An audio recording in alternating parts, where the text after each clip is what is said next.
All right, going to give everybody just a few minutes here to settle in and get ready before we go live here. I thank you all for being here when we are live. It saves a heck of a lot of time than it does editing and moving stuff forward. I don't know how to do any of that, so I have someone who does it for me. Thank you, Alex. But it is important in times like this that we get information out right away. So it looks like we are live streaming here on Rumble and YouTube. We'll give everyone just a few minutes to get settled in here. I'm waiting until I see it on my screen, which I do now. We got a couple folks here. Usually get more piled in a few minutes. So thank you all for being here. Wow, it's almost like we can't get a day off from some of the chaos out here. It's just insane what's happening right now in this world. So what we're going to do today is we're going to break down some basic stuff, just what's happening right now in North Carolina and South Carolina, Georgia, Florida. It's just, there's so many uplifting things, so many things that we can take from this and say, you know, this is what America is about. And then there are just so many things that happen today that just show you what the difference between freedom and communism. And we're going to go into that in just a few minutes as people start to settle in here, and we'll get some live coverage. We'll be real light on finance today because I think there's just so much coming up this week in finance. I'll go through that in just a moment, but we'll give everyone just a few minutes here to settle in before we get started here. I certainly would love to thank you to a lot of you. I've had a few people reach out to me and tell me how much they like the show and the episodes we're doing. Thank you so much. That really does mean the world to me. I don't make any money doing this. I never wanted to do any of this. I never wanted to be a podcaster or social media person. Actually, I owned a social media company years and years ago when no one was doing it, and I loved it back then, but I just totally burned myself out on it. And it's just so chaotic and hectic, and there's just so much nonsense in the world. But this is something we have to do, guys. We have to be able to share information. We have friends and family to save. We have Americans to save. So we've got everybody lined up here, and I think we're ready to go. So let's go ahead and get started here. So welcome everybody to the Rice Report. I am Eric Rice. Thank you so much for coming here. Big show today. We have a lot of stuff going on in the world. Normally we're very heavy on finance because I try to keep this show always focused in on money, politics, and religion, the three things that they never want you to talk about. Why do they never want you to talk about it? Because if you knew about money, you'd have more of it and you'd be more free. And if you talked about politics, we may not actually have division in this country. And if we actually lived in the image of God or tried to actually be good people and live by Scripture, even if you're not a Christian, just living by your own Scripture, creating a better society, I think we'd be better off. So pretty obvious why they don't want you to ever talk about politics, money, politics, or religion. So we're going to do that every episode here, nonstop. That's what we're going to do. I just find that the world craves depth, and we'll be adding history to this here very soon and interviews to this month. Hopefully you all had a chance to watch the interview with my good friend Lucas Mack. He's just an incredible guy. Thank you, Lucas, for coming on again. Just had a great time talking with you. I'll be interviewing a couple folks this week. We'll have those out for you as well in a decent period of time. Usually takes us about a day or two to just clip it and edit it and get it out to you. But a lot of folks starting to reach out and starting to recognize the show a little bit more so we can get some good people on here. I'm going to have some authors coming on who've written books dating back thousands of years, hundreds of years, tens of years. Folks that have been researching things that I don't understand because I want to use this time so that I can learn as well. So as we move forward, expect a lot more coming from this. Maybe not in a quick time frame. I know a lot of folks who watch the show think that I'm an actual podcaster. I'm not. I'm just a normal guy in a sweatshirt in my guest bedroom. I have a full-time job, own my own company. I have kids. I try to be a good father and do those things. I have a men's ministry, prayer group. Love to spend time with my family, and I try to learn as much as I can. So I'm a pretty busy guy, but I'm very thankful and very grateful to have this time with all of you, every day, every week, whenever we can get to it. I am really trying to get this stuff focused in where maybe I can do 6 p.m. or 7 p.m. every night. But it depends on work schedule, and we're just launching out a new fund. So a lot of work going on right now. Hopefully that'll calm down and we can get more regular because I really do love doing these things live. It's not a whole lot of effort. I just have to put in a couple hours of research for it and talk to y'all. But it's just a matter of time with me. So trying my best, going to get there one day. I don't make any money doing this, and I don't really have any intention of doing that anytime soon. I just want to help people understand the world. So let's get to that. So today, big day today in this country. A lot of things happening right now, and a lot of scary things happening right now. But in the end, I can tell you that these things are only scary if you're unprepared. and unknowledgeable. And that's really where we stand right now. We have a small fraction of the country, probably 20%, I would say. I would say 50 to 60% of our country knows there's something wrong, 70 maybe even. But I would say less than 20% know how bad this could actually get, and less than 5% really understand that. And then, 0.1% know how bad it really is in the world. I'm not saying that to be a pessimist or to be a fear monger. I don't believe in either one of those two things. I'm an entrepreneur by nature. I'm absolutely an optimist. I believe that the best is yet to come, 1,000%. But I also am a realist. I understand right now that we are in the midst of the releasing of power that's been strangleholding humanity for as long as all of us have been alive, and probably thousands of years before that. Maybe that happens, maybe that doesn't. It doesn't really matter. What matters is that things happen in the world, and that we live our lives, that we become better people, and we share information. That's I talk about this all the time. If you really summarize the life of a living organism, it doesn't matter what it is: single cell, multi-cell, hominid, any sort of living organism. The entire purpose of any living organism is to obtain and share information. Period. That's how generations are built. That's how wisdom's built. And unfortunately, in our world, we don't have many people who even know information, yet alone share information. So it makes it a very dangerous time, which is why I try to spend as much time as I can putting this stuff together for you guys. So we're going to hop into money. Money is going to be very short today. The money section is going to be very short. Our government debt right now actually went down, which is shocking to many people, but it went down $28 billion simply because the Treasury is moving around another $77 million. I don't anticipate this to be a normal thing, especially with the drunken sailor spending that we have in Congress right now. And that drunken sailor is not, he's not spending his money at the local bar. He's giving it to somebody through Venmo on the other side of the world, and that local vendor is making no money. We're going to make that a very apparently clear in this episode, just how crooked this administration is and what they're doing to this country today. But nonetheless, I'm not going to sit here and report things that are just one-sided. Our government debt did go down $28 billion on a $77 million move at the Treasury. That is a bright note. That is the bright note of the economy at this point in time. Right now, the one thing I want to focus on in this specific segment or this episode today is understanding that if you follow these shows long enough, you'll realize that what I look for anomalies, look for correlations in financial data. All data is good. It's interesting. Data is really interesting. But I'm looking for correlations to another time, which is what an economist generally does, is you're looking for how is this period in time similar to a previous period in time, and what can we expect in the future? And that's kind of baseline economist 101. There's a lot of artistry that goes into the science, but that's a simple way to think about how to look at a time period that you're in economically to determine where you might be going. And we've been very accurate on this show for a long time. I think the thing that stood out to me today in the marketplace is the IPO market. So I've talked about just about everything from international leverage, derivatives, everything, but we haven't talked about the IPO market. This is the initial public offering. This is what happens when companies, quote unquote, go public. And the primary reason behind going public has always been liquidity. So founders want liquidity, early investors want liquidity. It's a big statement on liquidity. You go from a private company where you have to buy in, you have to organize a buyer for your sale of your shares, and then you go into a public market where they're now just available on TD Waterhouse or any of these other platforms. The IPO market is a big indicator as to where the economy is and what corporations are thinking about the economy moving forward, because not one person is ever going to be right all the time. But when you look at the combined efforts and the actions, just like in the Bible, it says, "Don't you judge a tree by its fruit."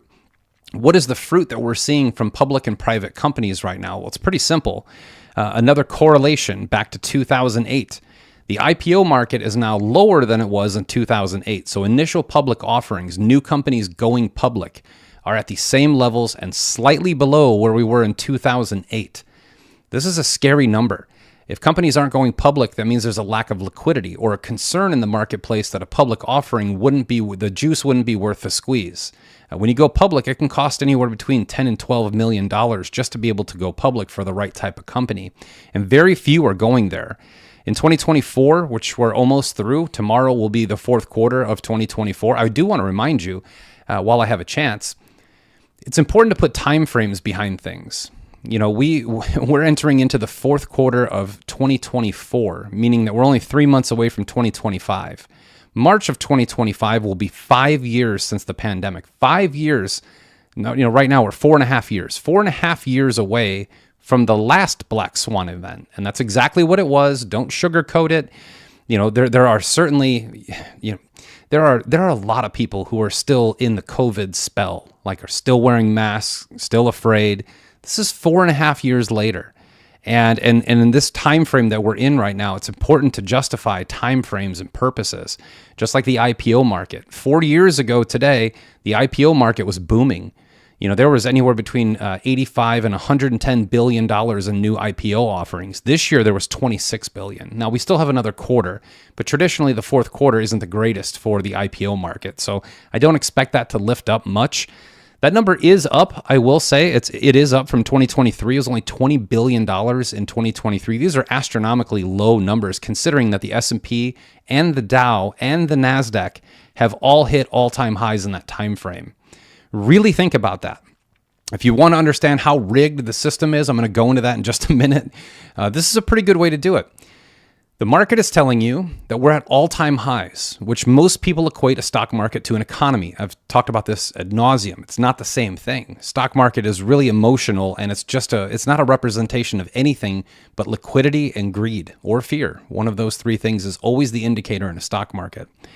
And with the stock markets, all of them being at their all-time highs, we're at an all-time low in IPOs. This is kind of like having an all-time high in population, but no new babies being born. It's really similar to that. So the very present moment may be wonderful for some, but the future is bleak. These numbers don't lie. They cannot lie.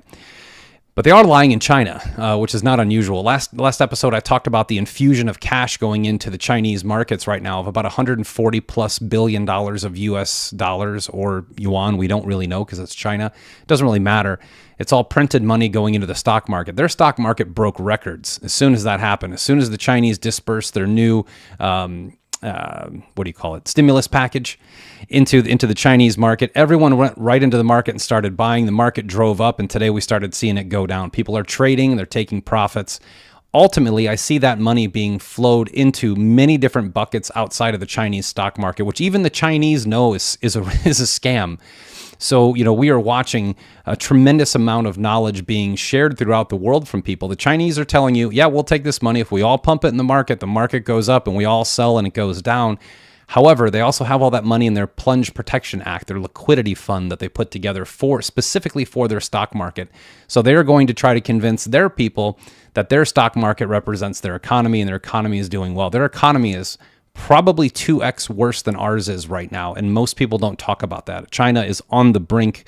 Every nation in the world, let me be clear, every nation in the world runs on fiat currency. Every nation in the world has a central bank, with the exception of two who are too small to even care about. Not from a human standpoint, from a statistical standpoint, too small to focus on.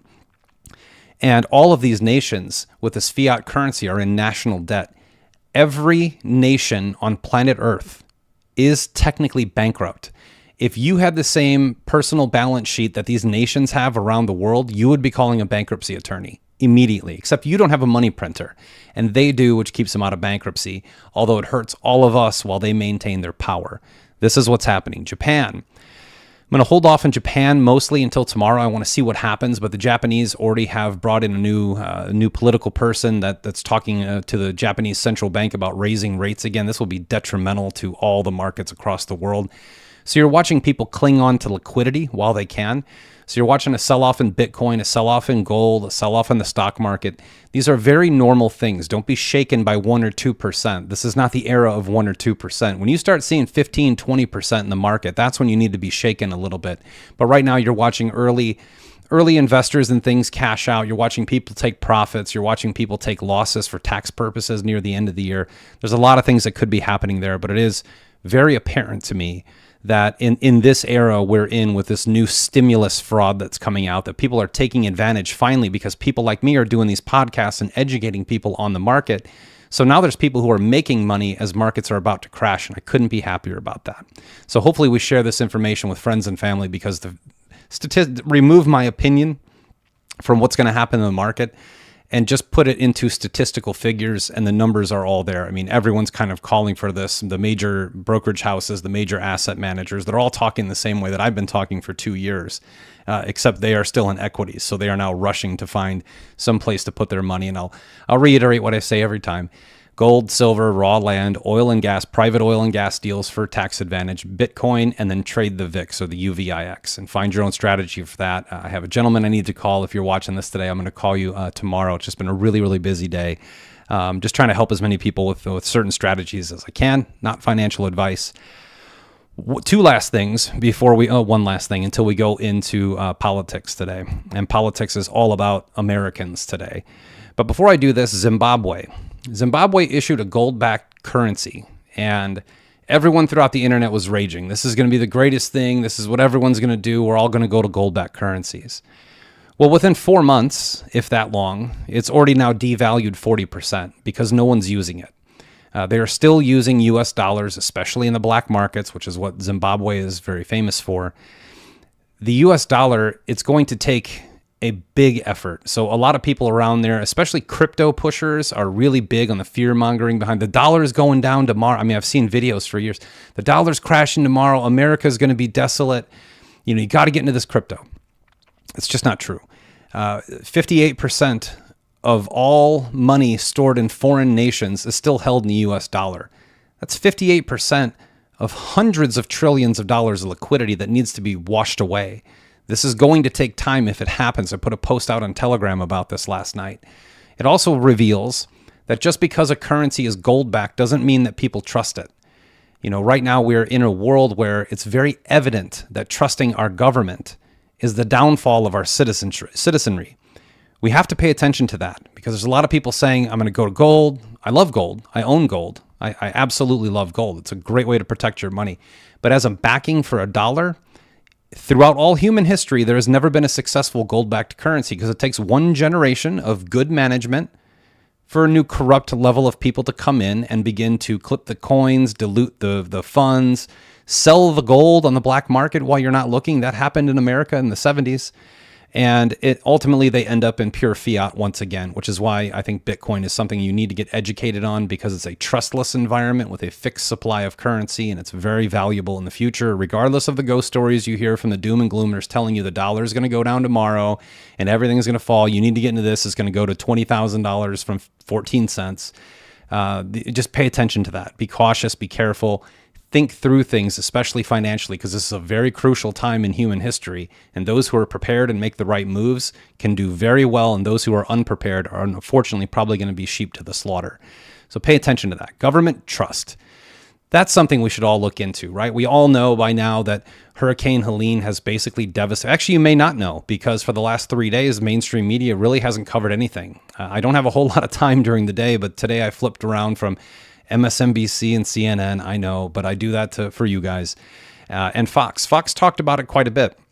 MSNBC and CNN was all about Tim Walz and the debate tomorrow and more distractions. They didn't talk about the Americans, over 100 Americans that are confirmed to be dead right now and the thousands that are displaced. And according to Inc. magazine, the $95 to $110 billion in damages that was just done. I want to remind you that in the weather trackers right now, there are 2 hurricanes brewing that are moving up in the same direction, the same pathway right now that are just as strong. And if you recall back on Friday or Saturday, they kept saying this is category 2. Now it's a category 4. Now it's a category 2 again, except there were 210 mile an hour winds in Florida that were snapping trees and the trees were going through houses. That is a category 4 or category 5 storm. And Ron DeSantis came out today and he basically said that this, if you compare this to Idalia, I think it was called, Hurricane Ida. If you compare it to Hurricane Ida, the damage and devastation from Helene, far worse. Not a lot of people are talking about Florida, and that's unfortunate because Florida got hit the hardest. What we are talking a lot about is Asheville, North Carolina, where I happen to have a lot of friends and even a family member. And Asheville, North Carolina is the story. Why? Asheville, North Carolina is 392 miles from the coastline. 392 miles. It's 458 miles of road time to get to the ocean. That far inland being hit by this strong of a hurricane is not normal. It is not a normal event. And no one seems to be talking about that. This is way inland. This is like Indiana being hit with a hurricane. This is way inland for a hurricane. And the devastation there right now is unparalleled. In fact, it's so unparalleled right now that no one around there has a response team.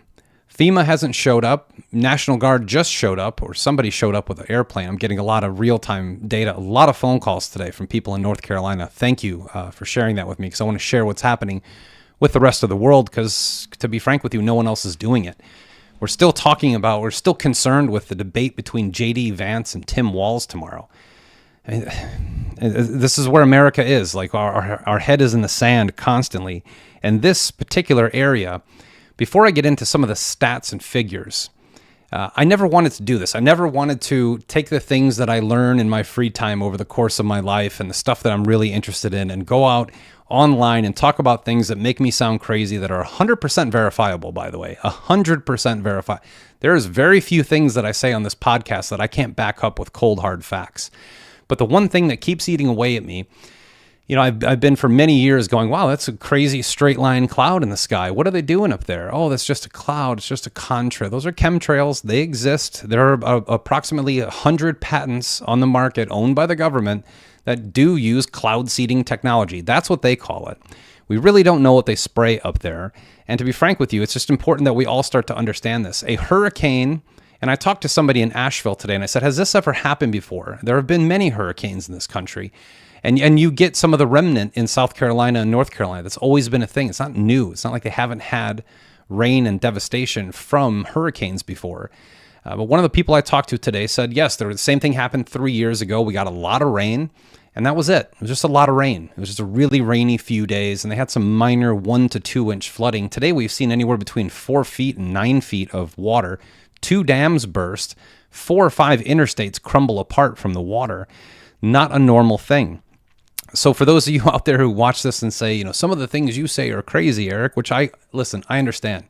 I was just like you before. Like I understand. And just because I think differently doesn't mean I don't love you.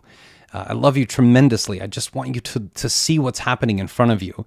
So what I'd like you to do, all of you, is I would like you to go ahead and pull up a Google patent search and research patent US 200-300-85296A1.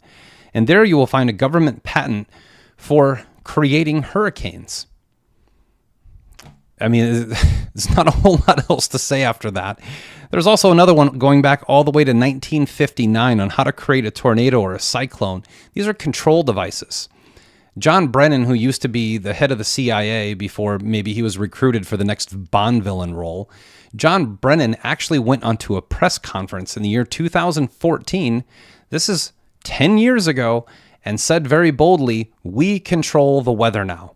So I want to put that in your mind to try to comprehend how a hurricane can make it 396 miles from the ocean, coming to the north from the south, which traditionally loses steam. Once it hits land, they lose steam. That's what the scientists tell us. They lose steam when they hit land. Somehow this thing gained momentum, avoided many different areas that ironically vote for blue, ended up pouring down rain in heavily red area. I know this sounds crazy to all of you. I do understand. I haven't made an accusation. I'm just stating facts. There are patents for these things. Our government does have them. They are public record. It is very strange that North Carolina, South Carolina, Georgia, and Florida are the only states affected. Could be a complete coincidence. Don't get me wrong. It could be. I just don't think it is. You know, a month out from an election, I just don't think it is.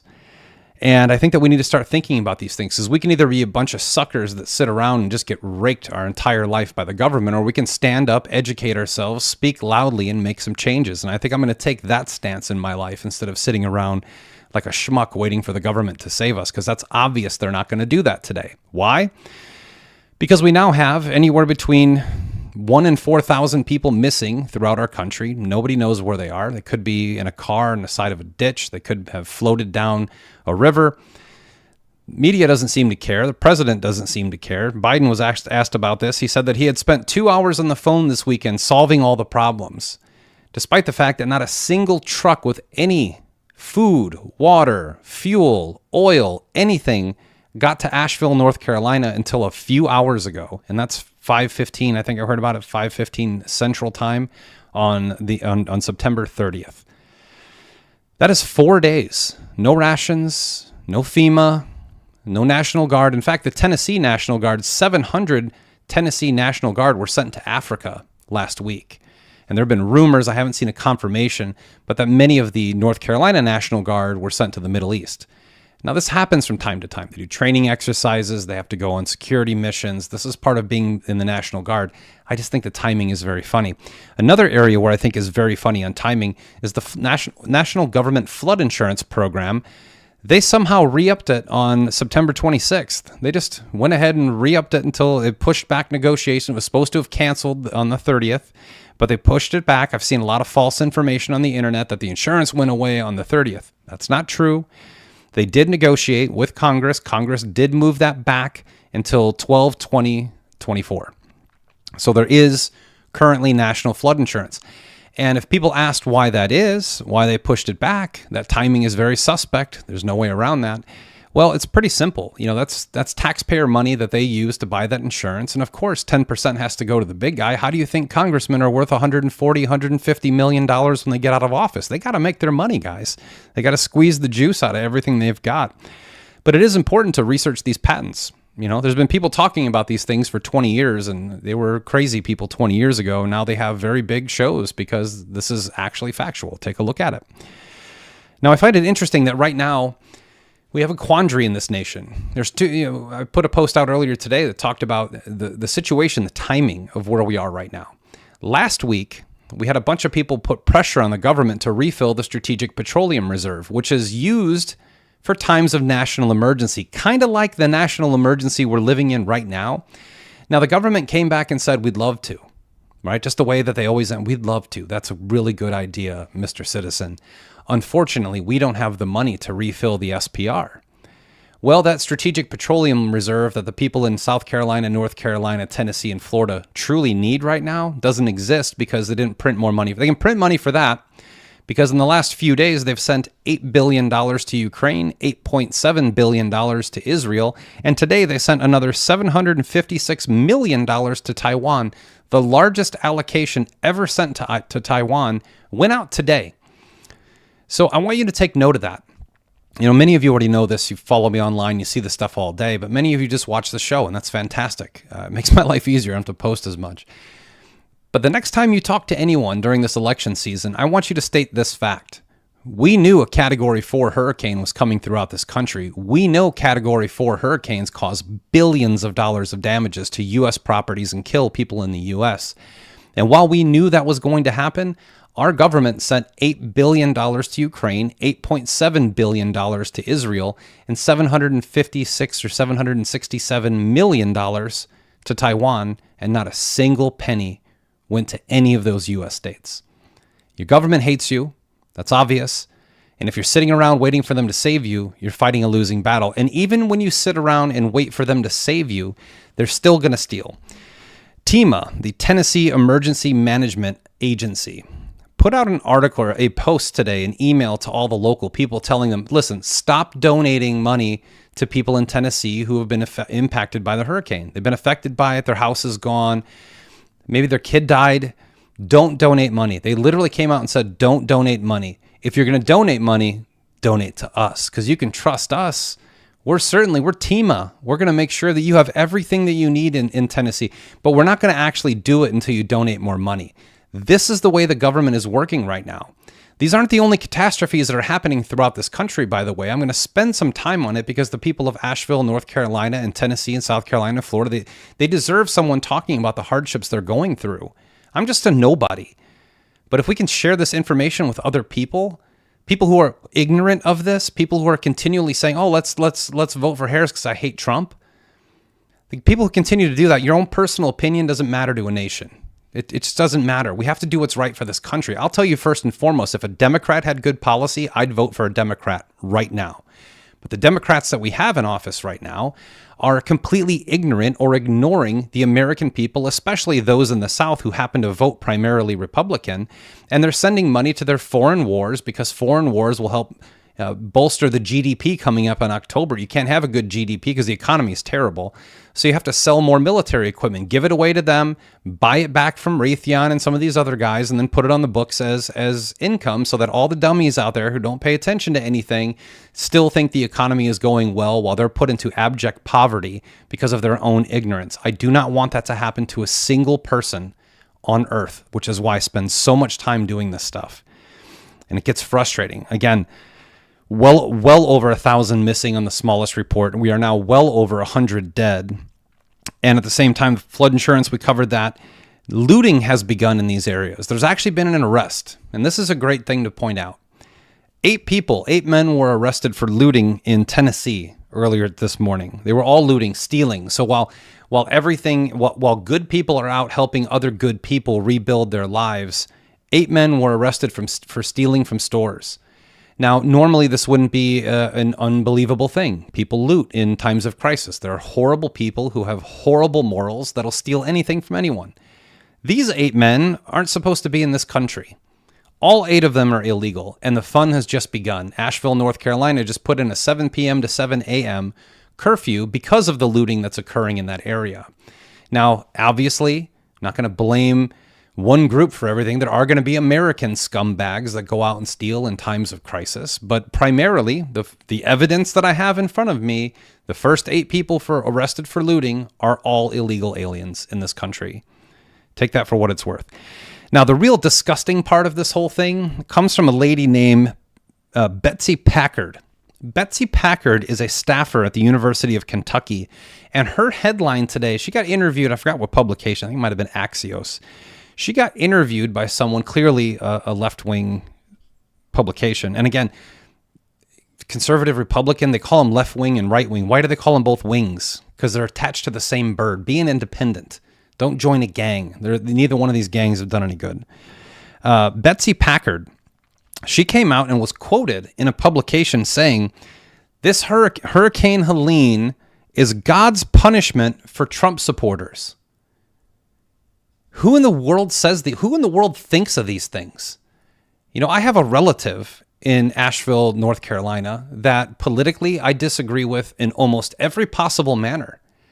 I called every person of means that I know this morning to make sure that they were okay. Thankfully, we heard from her. Thankfully, she's okay. God bless. It's amazing. Political ideologies are dividing people, families, traditions, loved ones.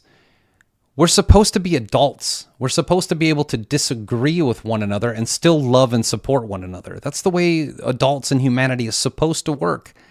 But we live in a society where people like Betsy Packard get interviewed by publications and put quotes out there saying that this hurricane that killed at least 100 innocent people, displaced tens of thousands, and thousands are still missing. Innocent people. These people did nothing. They did nothing to you, Betsy Packard. And you came out and said that today's hurricane and the devastation is God's punishment for Trump supporters. Guys, this is the problem.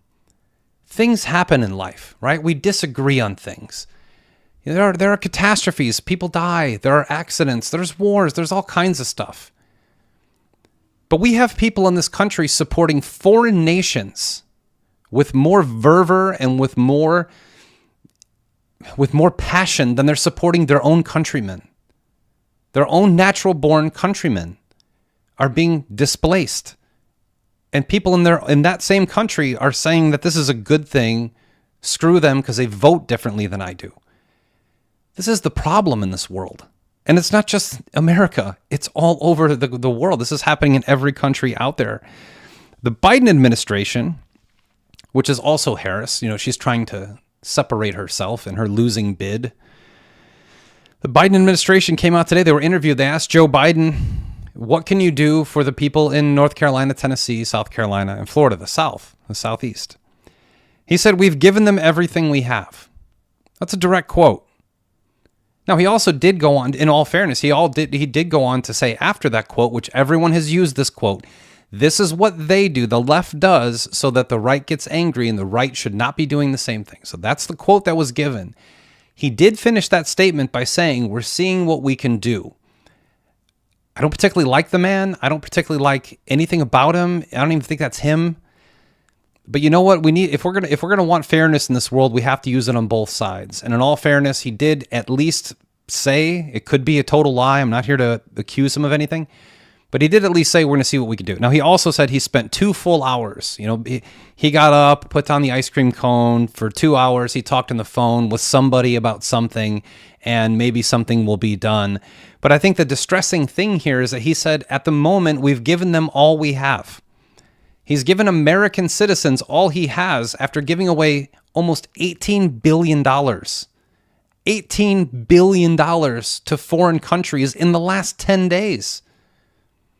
We haven't refilled our SPR ever under this administration. They've been draining it. If you haven't noticed, gas is pretty cheap right now. Do you ever ask yourself, why is gas so cheap? It's not because we're pumping more oil. I know that that's what they tell you. That's simply not true. It's just as not true as the jobs report. And I'm going to get through those at the end, the financial updates to look for this week. We will be getting a jobs report on Friday. The jobs report, the CPI, GDP, and the energy reports are all being rigged for an election. That's not a conspiracy theory. I am a factual person, and it's infuriating to see people not put this together. The reason our gasoline prices are so low is because this administration is draining out of our strategic petroleum reserve to make it cheaper at the pump while they print us into an oblivion, increase inflation, and that so they can say for the next month and a half that the gas prices are lower than they were. They're still 50% higher than when Trump was in office, but they're using this against us. We've got to be able to share this with people we know and love before the election, and after the election. After the election, I'll just keep it at that. A whole nother episode. Tomorrow, we'll talk about what I think is going to happen in November, because no one's going to like what I have to say, but I believe that it's the truth, and I believe we should be prepared for it. But it's just interesting to see. Now, another interesting thing is that in June of this year, there was an article written about Henderson, North Carolina, which is right by Asheville, of how it would make a great location for a smart city. This is starting to sound like Maui all over again. Literally starting to ask yourself, how did a fire start in Maui where everyone else's house burned down except for the famous people? How did that happen? There was no government aid sent there. The only thing that happened was Oprah and The Rock went on social media and tried to extort people to give them money to buy native people's property. And these are the people who keep talking about the indigenous people. Well, you're now supporting celebrities to buy properties that burn down from indigenous people in Hawaii. How many North Carolina indigenous people will have their property stolen after this? This is a repetitive pattern. Pay attention to Minnesota, Minneapolis. What do you think happened after the George Floyd riots, right? The mostly peaceful riots where everything's burning. That entire strip of restaurants and stores all down that road, that's all been purchased by Bill Gates and his buddies at 40 cents on the dollar to rebuild it. Opportunities come from crisis. And if you can create crisis, you certainly can create opportunity. And we're watching that happen over and over again. Whether you want to believe it or not, completely up to you. I really don't care if you think I'm crazy. I'm going to continue to talk about these things until it starts to bleed in. So that takes care of the hurricane. For right now, that's what I'm going to cover on the hurricane. I think we've gone way into that. Let's talk about the strike that begins tonight at midnight. So meanwhile, after we have multiple highways shut down in North Carolina and all throughout the South, Tennessee is destroyed as well.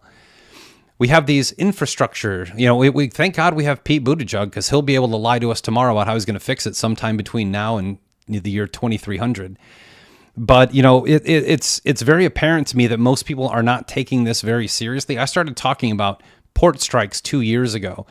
Thankfully, they were fended off 2 years ago with a really terrible negotiation. And to be honest with you, those longshoremen, they took it on the chin so that we could continue to have supply chain. That's the reality. There are many people saying this is all about money and they shouldn't be doing. These longshoremen are fighting a battle for their life. This is a very big industry. It employs 45,000 people are going to go on strike. There's another 28,000 throughout the world. It's almost 100,000 people that are longshoremen in America. And to be frank with you, some of these guys get crushed by containers and die. They don't come home. They break bones. They break their back so that we can go out and buy widgets at Dollar General store. I mean, we have to start looking at our nation as a community. We have to start appreciating people and what they do. And I explained this in the last episode. Ports are owned by private entities. Many of them are actually owned by foreign countries, Long Beach being a prime example. But they're their own private entity, and they hire unions to be the laborers of the port. Now that we have this onslaught of robotics and AI, which has always been around, they're just releasing it to the public. I saw AI programs and software programs and robotics. Literally 14 years ago, I went to Waterloo, Canada. I went into an incubator for startups, and a robot came and gave me a cup of coffee, even though I don't drink coffee. But that was 14 years ago. It knew exactly who I was, my name, and it brought me a cup of coffee without asking. So those robotics are more advanced, and these port owners want to make as much money as they can, and I don't blame them. That's a capitalist system. I'm not going to sit here. I'm a capitalist myself. I'm not going to sit here and say they're evil people for wanting to make money, but they are evil people for not wanting to continue on with a contract they've had for years and years for 60,000 plus people. So these longshoremen are going on strike at midnight tonight. Now, to their credit, tremendous credit, right now, all of those ports that go from basically Maine down into Texas, all of those ports are shutting down at midnight. Many of you don't realize what that means. But those longshoremen right now are going to be working until exactly midnight as fast as they can to get as many products onto shipping containers, onto trucks, and onto trains, and moving through this country as best they can before they shut down. But they are negotiating. And they have to negotiate through a strike because they're asking for a very large raise. They're asking for a 77% blended raise. They do deserve a raise. They haven't gotten one in a long time, and many of them have been working without a contract. So there will be this debate of some people saying these longshoremen are evil and they're shutting down the country and I can't get my eggs at the store. I understand that point. I understand that opinion. And then there's the other side to look at with the longshoremen saying we've been underpaid for a long time. Some of us die. This is a dangerous job and this country needs us. And since the government's printing money all over the place, why don't we get a piece of the pie? And I agree with that too. But the difficult part of this is the timing. Just had a hurricane. 4 states are essentially out of business in this country. And now almost 65% of our port space is going to be shut down in the next 4.5 hours. That's where we are. If you look at the strike and where it comes from, by the way, this isn't the only place. The ILA, the international, it is an international longshoremen association. It is international. There are 7 other countries that are going to be striking as well. I haven't done the research on which ones they are, but 7 other countries will have ports shut down. Globalism by itself is, we have everything we need in this country. We do not need cheap Chinese widgets that pay for politicians and make billionaires out of foreigners. We don't need these things. But what you're going to see happening right now is the exposure of how dangerous globalism is. A global supply chain, if one tiny link is removed from that chain, the entire chain bursts, and all that happens from that point on is pain. Pain comes. We are going to go through pain. Prepare for that. Yemen, Israel is at war with everyone in the Middle East, and everyone's at war with everyone in Israel. And there are certainly propagandists on both sides. You need to know that. There is not one side of any story in all of human history that tells the truth. It's up to you to listen to both sides and find the truth for yourself. Not a single war has ever been fought with honesty. In fact, wars begin because of lies. They continue because of lies, and whoever wins writes history, which is normally a lie. So we have this happening right now. Yemen, their port is completely on fire. It is done. It's not like they're striking and they could just go back to work tomorrow. Their port is completely done. So you're going to see more widespread famine, more poverty, which is going to create more anger and create more bloodshed in the Middle East. That's just going to happen no matter what. But the real battle in our ports is one I've covered a few times here on these episodes, and one that many people think, a war that many people think is coming deep into the future. Now, I had a chance to have a one-on-one conversation with Sophia Stewart, who's the original author of The Matrix and The Terminator. Wonderfully brilliant lady. If you couldn't follow along with what she was saying, you would definitely think she's crazy, but she's not. She's very smart. And I remember her talking about AI and The Terminator, and that's actually what this battle at the ports is about. You could say it's about a contract negotiation for human labor, certainly. You could say that it's about greed of port owners, certainly. You could say, woe is me because these guys are greedy, certainly. The reality of the situation is that this is the first man versus machine conversation that we have had with any sort of real impact on humanity. We're approaching a very dangerous point in history where AI and robotics can now actually overtake the need for humans to do jobs. That's really what this port battle is about. And we have no regulation. Not that I know that I don't want a government regulating anything. I want regulation to be decentralized and voted upon, throughout the world. But this is truly the first man versus machine battle that we have ever actually seen. That's what the ports are about. The port owners want to have machinery take over human jobs. Humans want to fight for their job and get an increase in pay. This is going to be repetitive. You're going to see this in the fast food industry within months. It won't take long. You're going to see this in office jobs, paralegals, marketing, social media, content creation, the film industry. I talked to two guys last week that have just completed a 2-hour movie using nothing but AI. And the clip that I saw from it, I couldn't tell was AI at all. Thankfully, I was the first person to see it. But it's becoming very scary. This is that period in history. It's like the Terminator, right? Like we are at Terminator point. So it's important to understand that that's what this is all about. So I'm going to stand behind the longshoremen on this one because I'm going to stand behind humanity and I'm going to stand behind fair wages for hard work. And since I'm prepped and prepared, I'm not going to struggle too much. So this is just a warning call to everyone else out there. We are watching people, and I've talked to several people today, alone today, that were thankful that they had water. When was the last time someone in America was actually thankful that they had a glass of water to drink? There are 2 million people throughout our Southeast that have no power. Their water doesn't work in their home. Their air conditioning doesn't work. Their Game Boys and Nintendos and devices certainly don't work. I know in Asheville, they've built centralized areas where you have to go to a facility to use your cell phone. These are big wake-up calls for humanity. I put this out on social media. Go to a Costco or go on Amazon right now. I don't make any money doing this. And buy a life straw. Buy a box of life straws. Because if, God forbid, you're in a scenario where there's a fire, because there is a huge fire in California, in Seven Oaks, California. There was also a chemical explosion at a biolab in Georgia.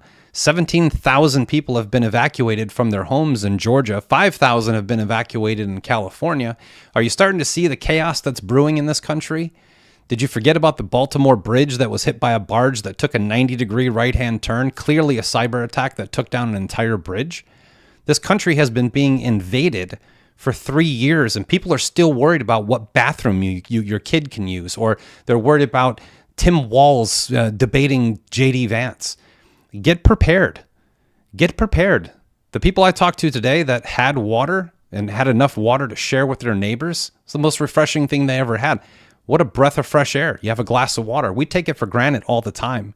Now we not only have natural disasters that's already happened and 2 more on the way, we also have our ports shutting down, which is certainly going to cause supply chain issues. And those supply chain issues, guess who they're going to hit the hardest? It's not you. It's the farmers. Our farms are under attack in this country, and no one seems to care.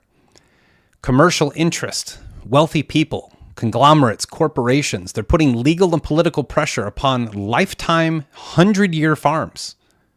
This is happening in America.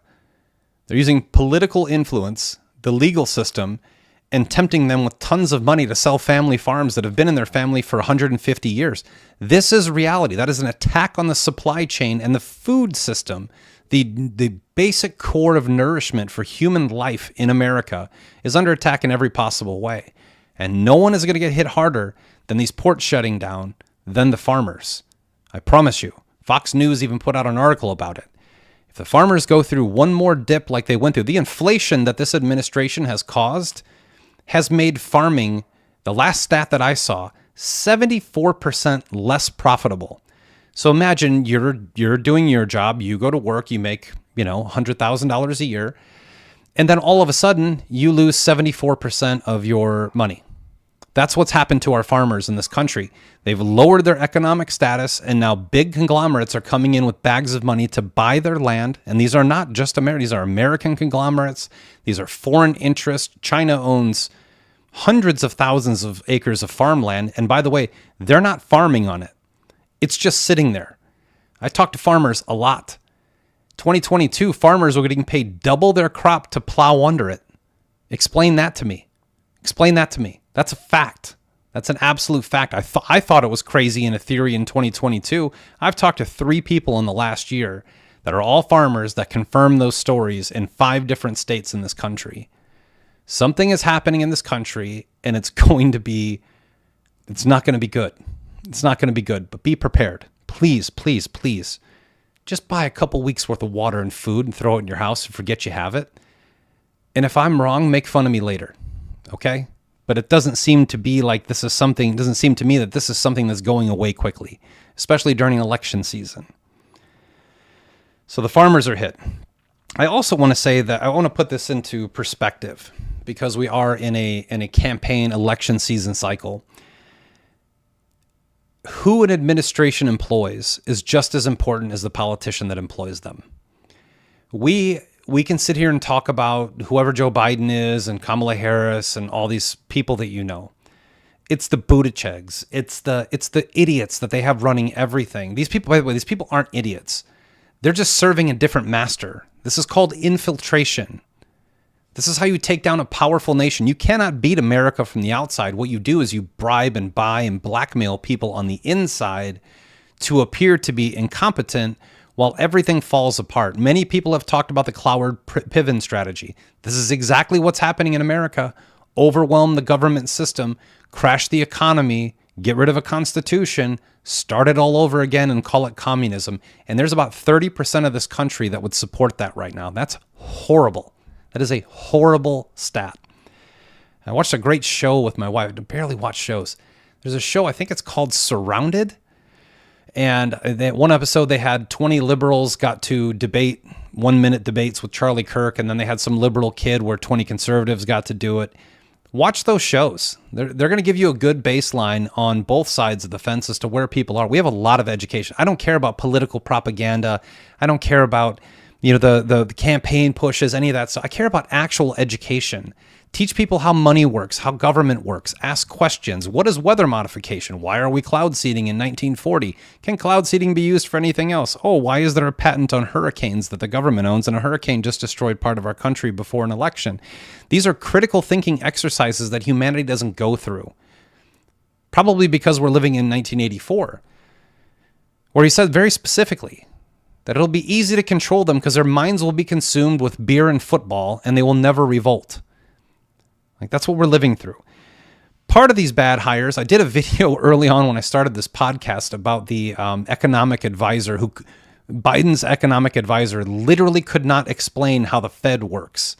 The guy in charge of advising the government on how to operate itself, how to operate the monetary system, the plumbing network of money in this country, could not explain on camera how the Federal Reserve worked.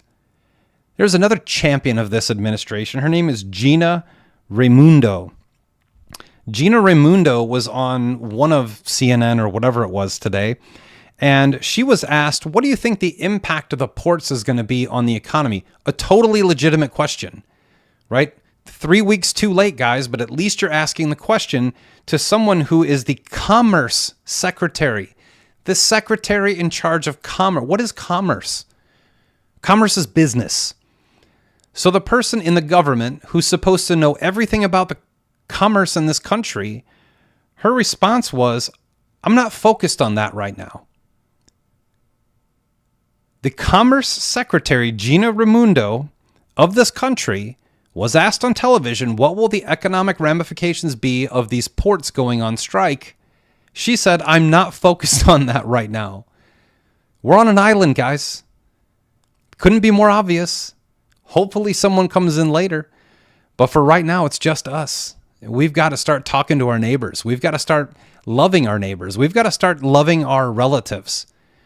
The whole country is going through this. At the same time, I'm going to reiterate this. At the same time, we had a Category 4, possibly Category 5 hurricane that went all the way up the coast, 392 miles inland, and destroyed an entire county 400 miles away from water. A chemical plant called Biolab Inc. blew up in Georgia. 17,000 people have been evacuated. Theoretically, it's a pool supply chemical company. So there's chlorine in the air right now. This is exactly like East Palestine, and there still hasn't been anyone from the government except for candidates. President Trump is the only person who's gone or is going there. He's a candidate. Harris, Biden, they're not going. They called in and said it's not safe. We got to wait a few weeks till we go there. That's not how leadership works. You get on there right now. If I was a leader of this country, I'd be on a private plane to this place right now and figuring out how we can fix it. These people aren't fixing it. Seven Oaks, California. There have been multiple reports. California. I lived in California. We have fires every year. Have them every year. They're a little more frequent right now than they normally are.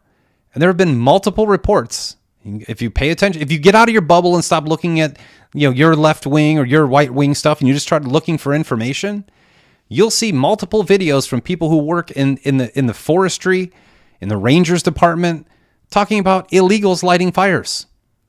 One just popped up the same day. Hurricane, destruction in all these states. A chemical lab blows up. A bunch of people get evacuated from their homes, and a fire is lit in Seven Oaks, California, which does happen. I'm not making an accusation. California certainly gets fires. I live there. I moved there through a fire. I've driven through them. It does happen.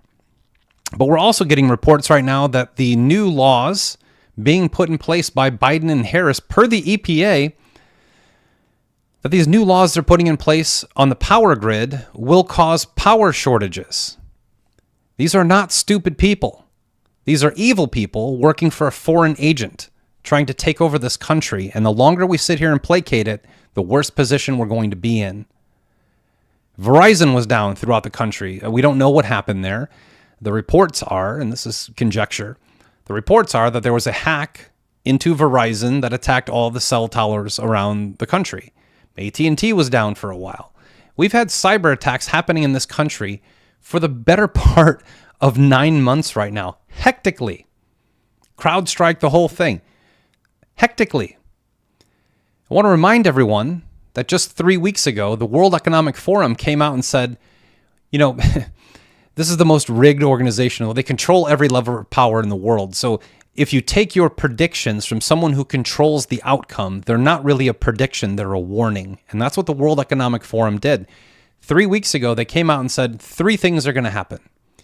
We're going to see accelerated climate change and probably weather devastation throughout the world. That just happened. Number 2, we're going to see a new extremist group emerge. I don't know how you'd have the insight for that without being an intelligence agency, but the World Economic Forum seems to have that happen. And that could have very much just happened in Tennessee.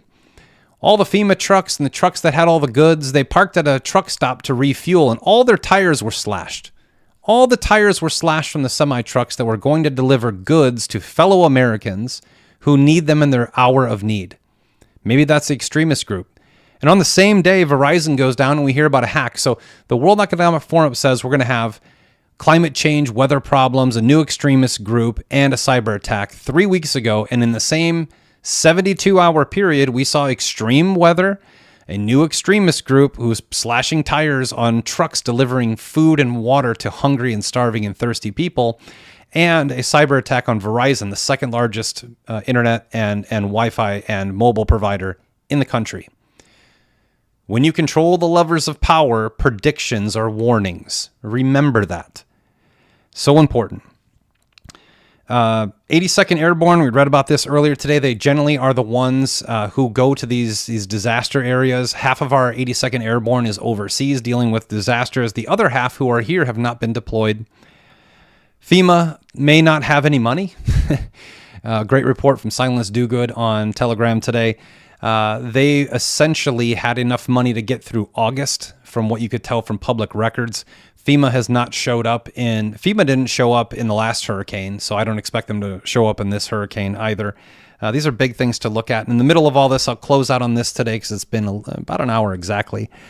I'll close up on what's happening in the Middle East. So while all of this is happening, your ports are shutting down, hurricane, disasters, thousands of people missing, well over 100 dead, chemical explosion in Georgia, a fire in California, illegals looting, being arrested, Government not helping. Joe Biden saying we've given them all we can. Well, we just gave $8 billion to Ukraine, $8.7 billion to Israel, and over a half a billion, $756 or $65 million to Taiwan.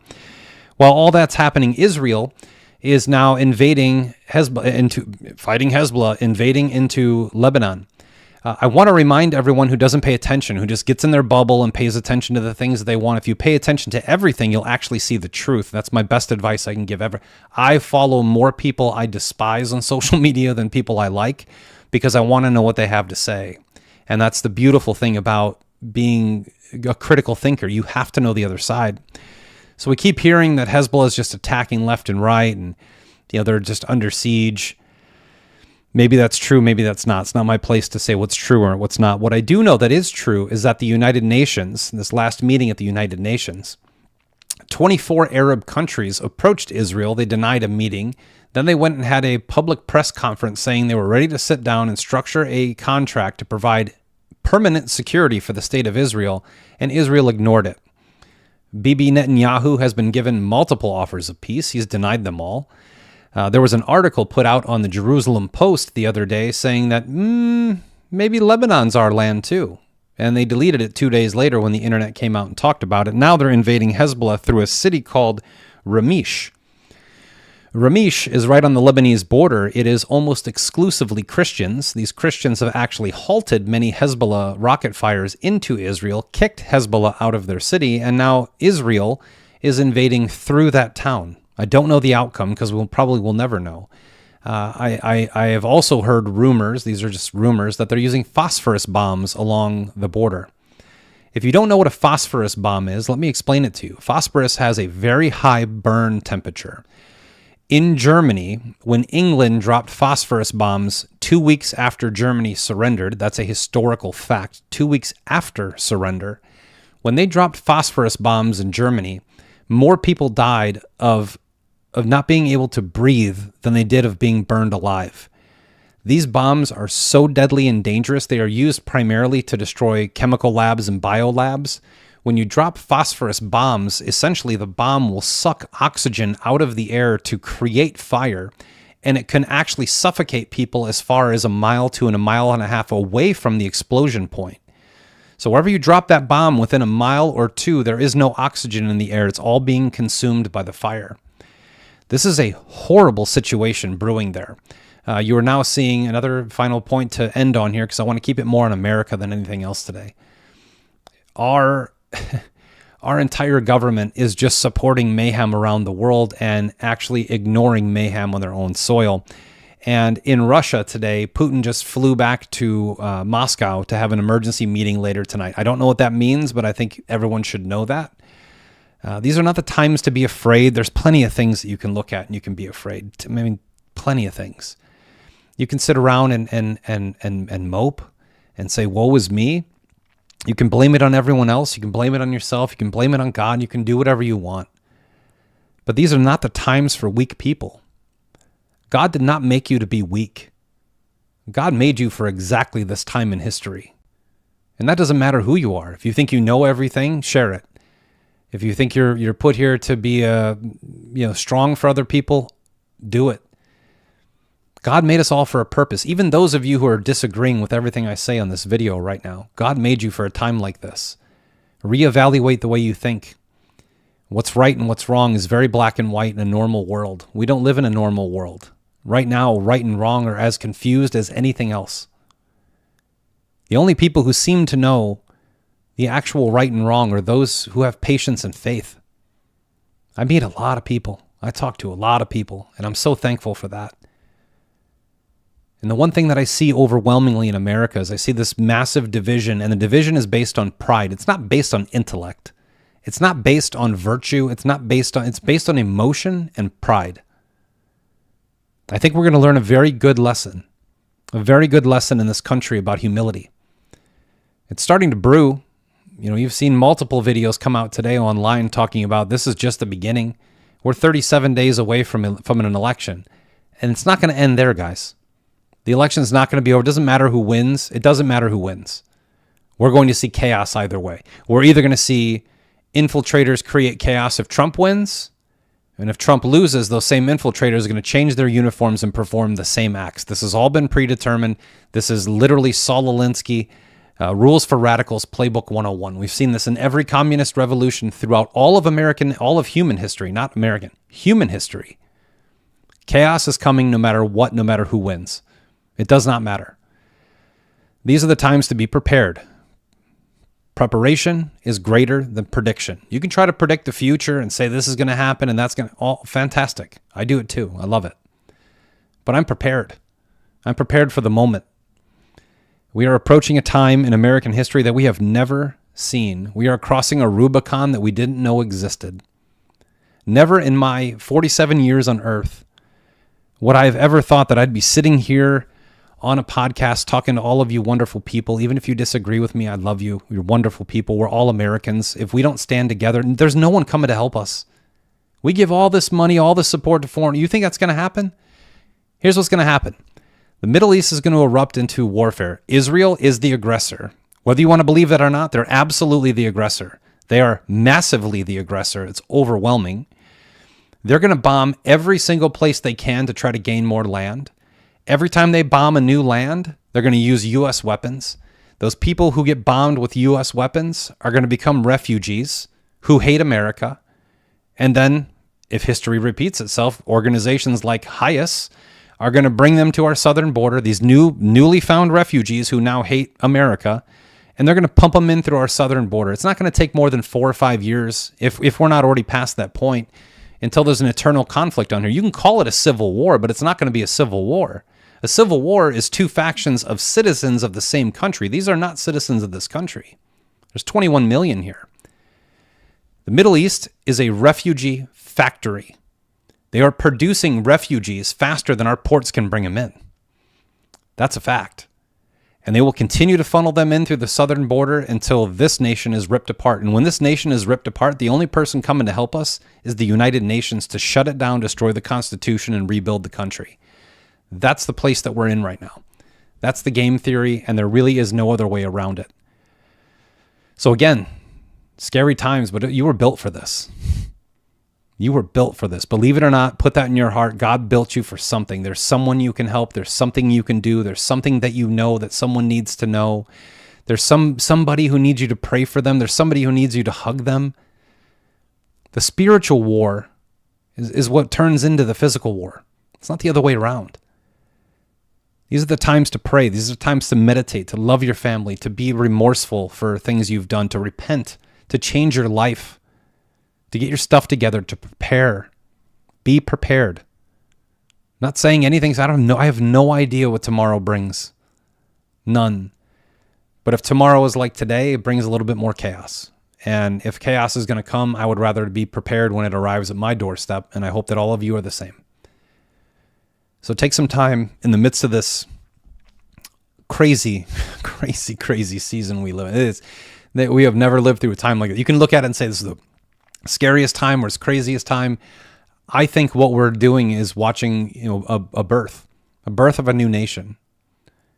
No mother gives birth without pain. And we're going through that pain, and that new nation that comes out is up to us. But it's not going to be that way if we can't figure out a way to unify. Forget about left and right. Forget about Republican, Democrat. Forget about your emotions, whether you hate or like someone. There is no other choice. Donald Trump is the only person to vote for if you actually plan on living a decent life. And that's not an opinion. That's a historical fact. Period. So take the next, few hours here and just appreciate everything you have as an American. The freedoms, the water you're going to be able to drink right out of a faucet today or out of a bottle. The mere thing, the small things in life are so important. They're actually all that life was ever about. 10,000 years ago, happiness was food in your belly, water in your belly, food in your belly, and a roof over your head. That was happiness. And people were happy.